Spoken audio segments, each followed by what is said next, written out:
Saber, entender, compreender, conhecer, descobrir, ouvir. Bandeirantes acontece.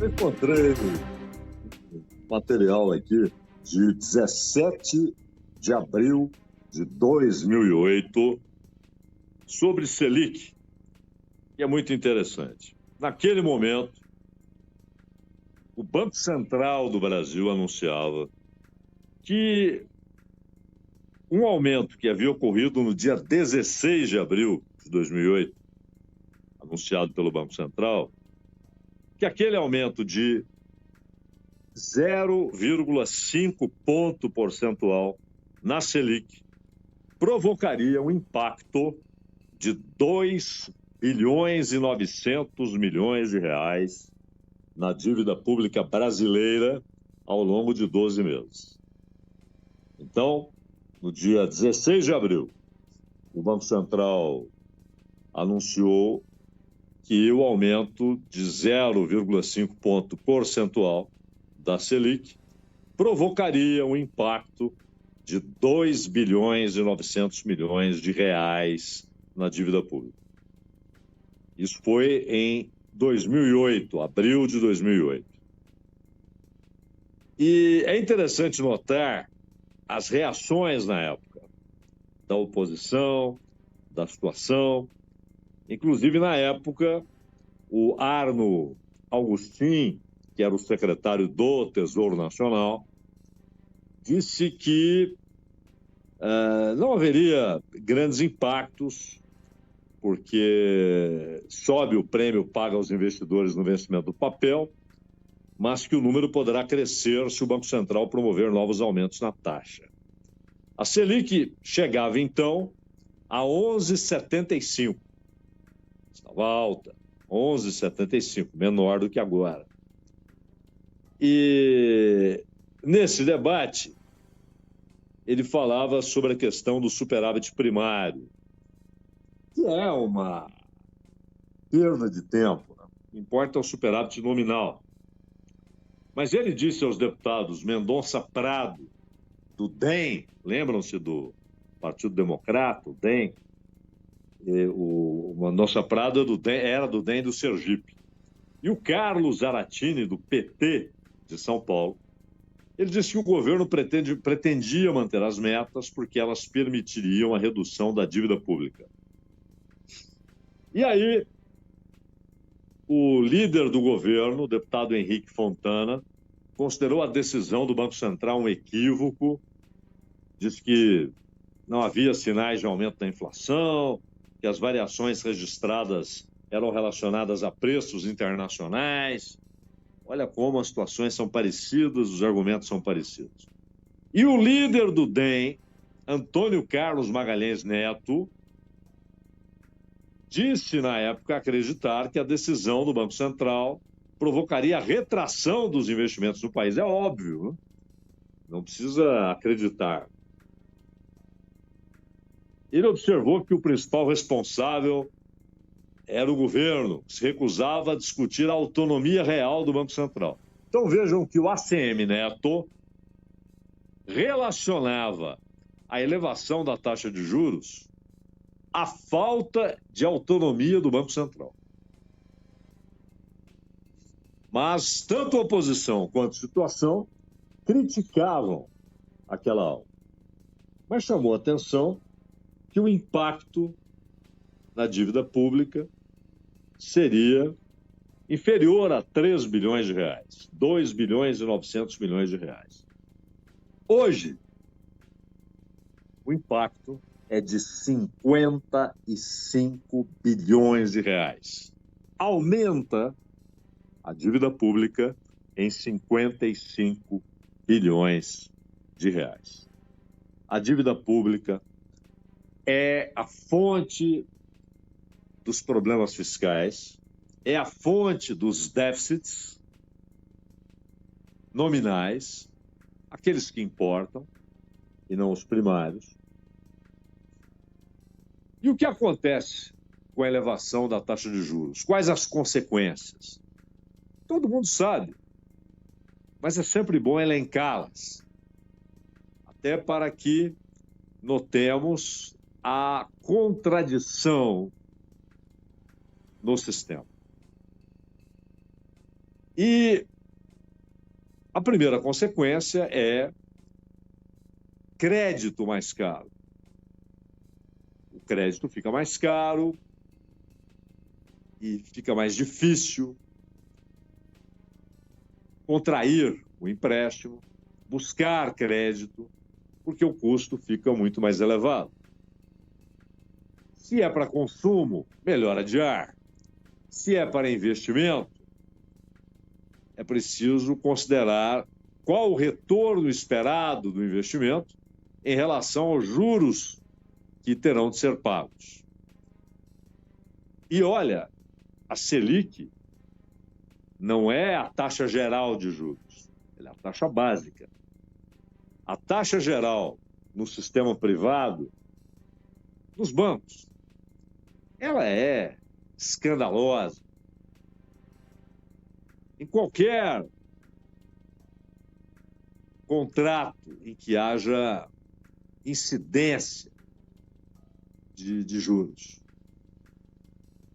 Se você pega cartão de crédito, por exemplo, a mesmíssima bandeira que cobra 17% nos Estados Unidos, aqui cobra 440%. A mesma bandeira. Lá, 17%, aqui 440%. Empréstimos pessoais. E mesmo consignado, quando você toma esse consignado para o servidor público e o que vem aí para o setor privado, quando você toma o acúmulo de juros em 12 meses, é muito alto. Aliás, é mais alto que a Selic. É muito alto.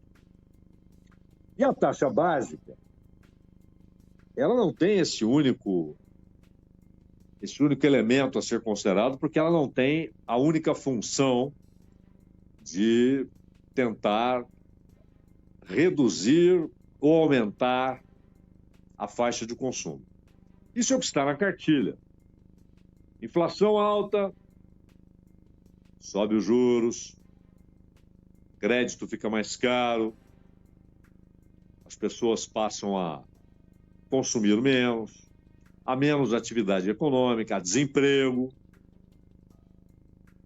E aí, a queda do consumo leva, pelo menos é a pretensão, a um reequilíbrio com a oferta. E a inflação, então, fica sob controle. Se houver uma recessão, reduz-se a taxa de juros para que haja crédito mais barato, incentivo ao consumo, para que se tente recolocar a roda da economia no caminho, para que ela volte a girar, para que volte a haver uma atividade econômica em níveis aceitáveis. Só que, no caso da inflação, isso só funciona quando a inflação é provocada por demanda elevada. Quando ela é provocada por oferta reduzida, por falta de oferta, por contenção na oferta, por não haver investimento na produção daquilo que será ofertado, daquilo que chegará ao mercado, se o capital é atraído para outros investimentos, a inflação não será tocada na sua raiz. Porque a taxa de juros não toca em preços administrados. Ela vai reduzir o consumo. Sim, haverá um impacto nominal. Mas a causa da inflação lá estará e, de novo, irá reproduzi-la pelo problema na oferta. O hiato do produto, anunciado pelo Banco Central nas suas atas, né? Ele anuncia projeções e realidade do hiato do produto. O Banco Central tem de ir mais fundo nas suas análises. e explicar que o problema está na oferta, que o consumo interno no Brasil ele é muito menor do que o potencial da economia brasileira. A elevação da taxa de juros inibe investimentos, inibe o consumo, inibe investimentos, e esses dois movimentos se encontram para produzir desemprego. E, claro, sempre o risco de haver ali a semente de uma recessão. Ora, o consumidor é constrangido a reduzir suas compras, a comprar menos, a consumir menos. E o produtor é incentivado a direcionar o seu capital para títulos vinculados à Selic. 14,25 provavelmente é o que teremos hoje à noite. 1 ponto percentual e, portanto, chegando a 14,25. E se nada acontecesse, se não houvesse essa reunião, se estivéssemos com 13,25, esse ambiente já estaria estabelecido. Quem tem capital... E é bom lembrar o seguinte, o capitalismo não é o conjunto de decisões lógicas e racionais dos capitalistas. O capitalismo é um sistema que se impõe aos próprios capitalistas. Ele tem uma lógica interna que, inclusive, o sistema de concorrência obriga os capitalistas a não saírem dessas regras que são da natureza do capitalismo. Isso vale para diversos temas e trataremos de diversos deles nos próximos tempos, inclusive sobre a questão da relação entre o capital e o trabalho e da robotização das fábricas e da produção em massa de desemprego perene. E aqui estamos nós lidando com o mesmo problema e os mesmos argumentos de 2008. Só que lá falávamos de um impacto na dívida pública de 2 bilhões e 900 milhões de reais. Agora é de 55 bilhões de reais. Mas voltando ao capitalista. O capitalismo tem uma meta permanente, que é o crescimento do nível de produção, mas é a meta permanente, a acumulação do capital. É da natureza desse sistema.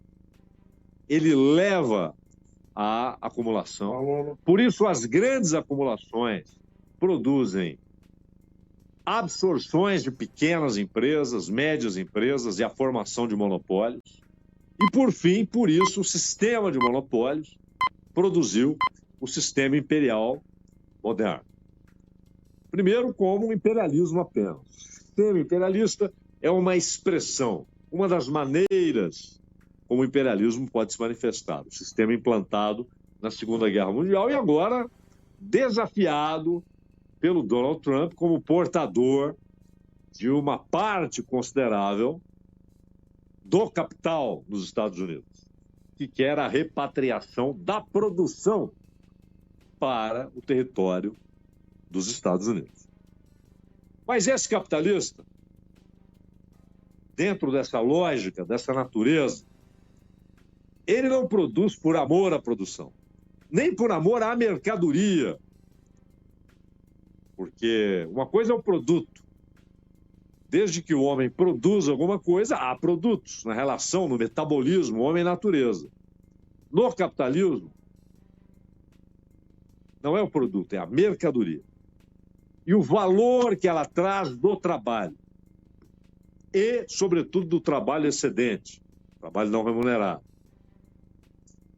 Ora, O capitalista, quem tem capital, ele olha para o sistema produtivo atual. Ele vê essas decisões do Banco Central como inibidoras da atividade econômica. Ou seja, o que o Banco Central quer é que haja redução do consumo, redução da atividade econômica. Não vai essa situação tirar o sono dos diretores do Banco Central se, em certo momento, voltar à manchete, cresce o desemprego. Ele quer a redução da atividade econômica, pensando apenas e tão somente no impacto que isso terá sobre a inflação. É um pensamento mesquinho, mas, sobretudo, errado. Esse capitalista vai investir em títulos, em papéis, muitos dos quais atrelados à Selic. Ou seja, tem sua remuneração, esses papéis têm sua remuneração determinada pela Selic. Quanto mais alta a Selic, mais alta a remuneração. Por que eu vou esquentar a cabeça com a produção, com o mercado que é irracional,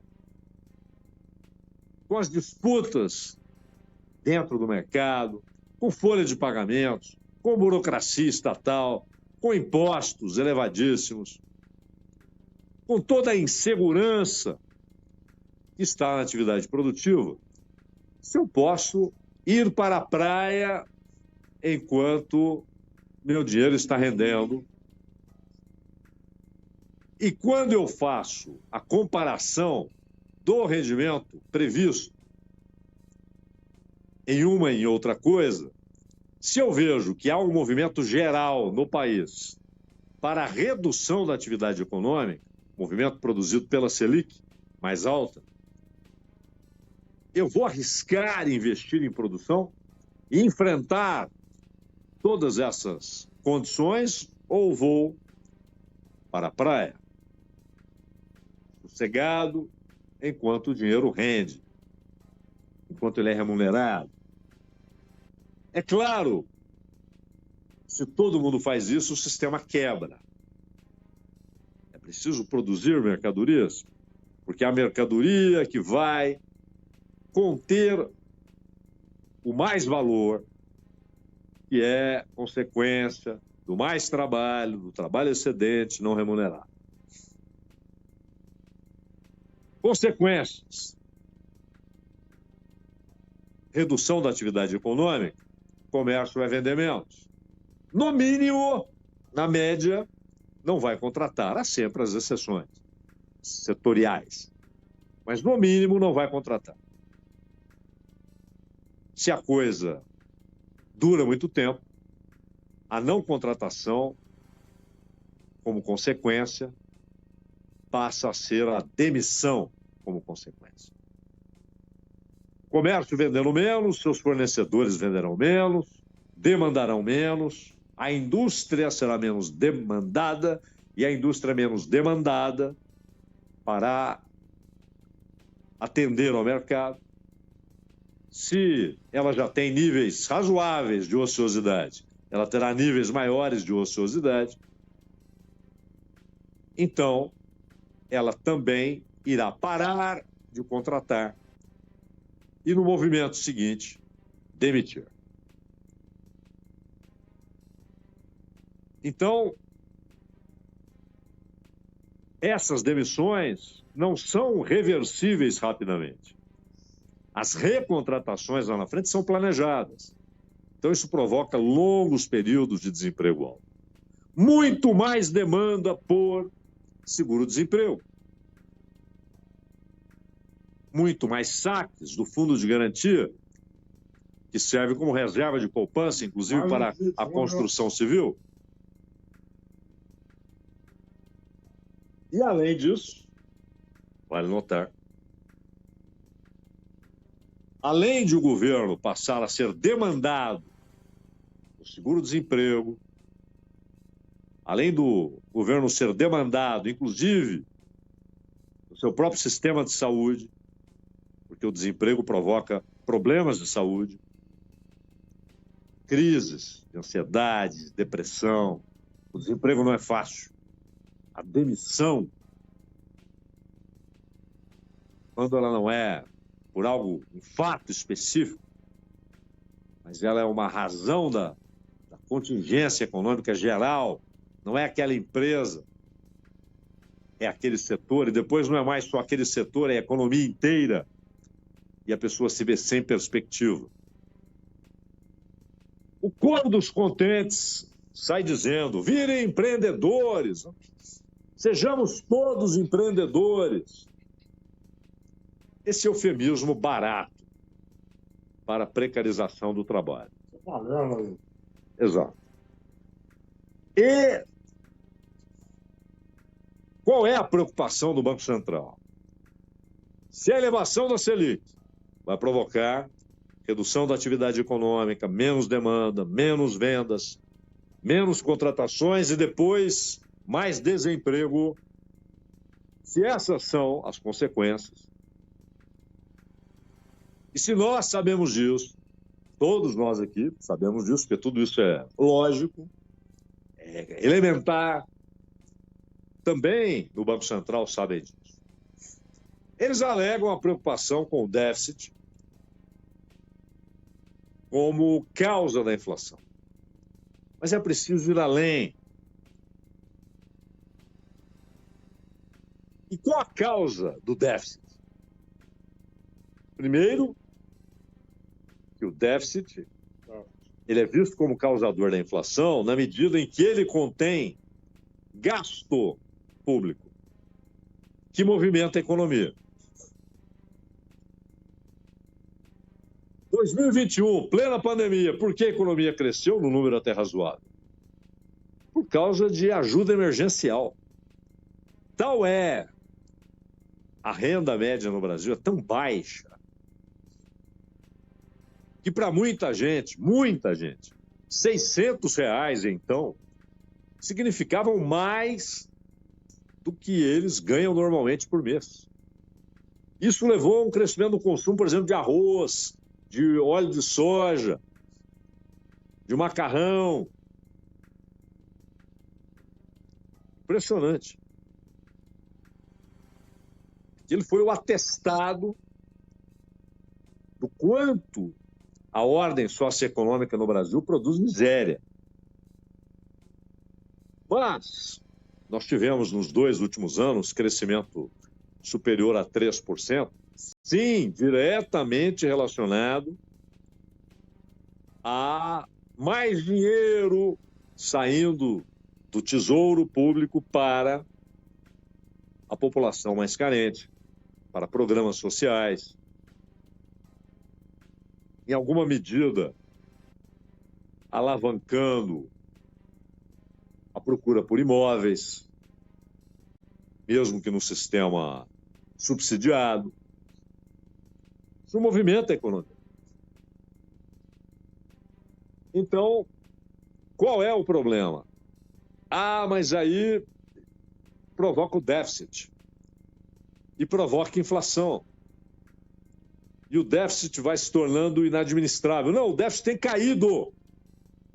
Um pouco de honestidade. São números. O déficit tem caído. Mas a causa central do déficit, que é a dívida pública. E essa mesma Selic, que será elevada hoje, tudo indica, crescerá 1 ponto percentual, vai para 14,25. Essa mesma Selic tem como argumento para sua elevação, no fundo, a dívida pública. Só que esse ponto percentual provoca um aumento na dívida pública de 55 bilhões de reais, somados a 55 bilhões de reais de janeiro, somados a 55 bilhões de reais em dezembro. Antes, o impacto era menor, em números absolutos, sem descontar a inflação do período. chegou a ser 34, depois 38, depois 48, agora em 55, segundo o Banco Central. Esse é o impacto previsto pelo Banco Central. E não é fixo, ele pode variar. O impacto pode ser maior se esse ciclo de aumentos for mantido. E se, de um lado, o governo será mais demandado, porque haverá mais desempregados, portanto, mais gente pedindo seguro-desemprego, o governo arrecadará menos. Por quê? Porque a atividade econômica vai reduzir o seu nível. Terá o seu nível impactado, empurrado para baixo pela diminuição do consumo, que será empurrado para baixo pela elevação da Selic.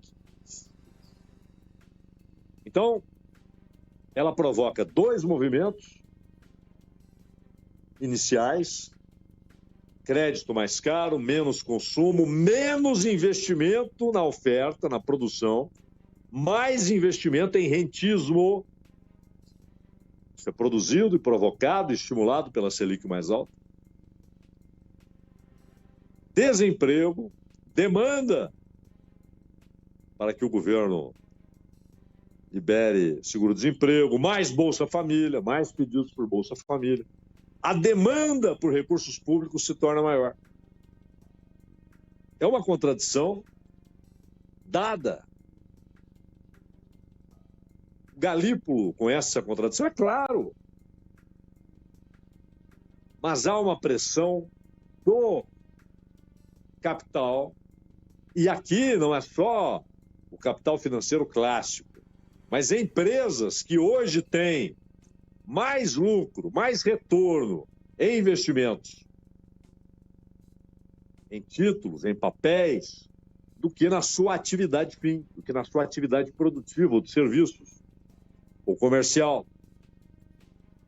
O capital passa a ser remunerado muito mais pela atividade financeira do que pela atividade econômica direta, seja capital comercial, capital industrial, capital de serviços, capital agrícola, investido em agricultura.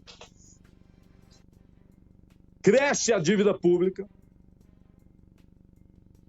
A causa desses problemas todos é alimentada pela Selic mais alta e o governo arrecada menos e, portanto, estará sujeito a déficits maiores. Além do governo ter se enfiado no laço do teto. Tá? E, portanto, logo haverá uma incompatibilidade entre aquilo que a Constituição determina e exige como nível de investimento, como garantia de investimento em saúde e educação, e o teto. Algo terá de desaparecer, ou a garantia constitucional, ou o teto, tomara seja o teto.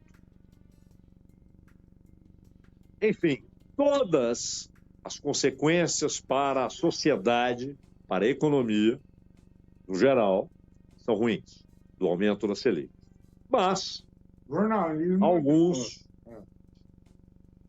poucos, serão muito bem remunerados por esse aumento da Selic. Ganharão muito mais dinheiro com essa decisão que logo mais será anunciada pelo Comitê de Política Monetária. Jornalismo é Bandeirantes, meu caro Cristiano Pavec.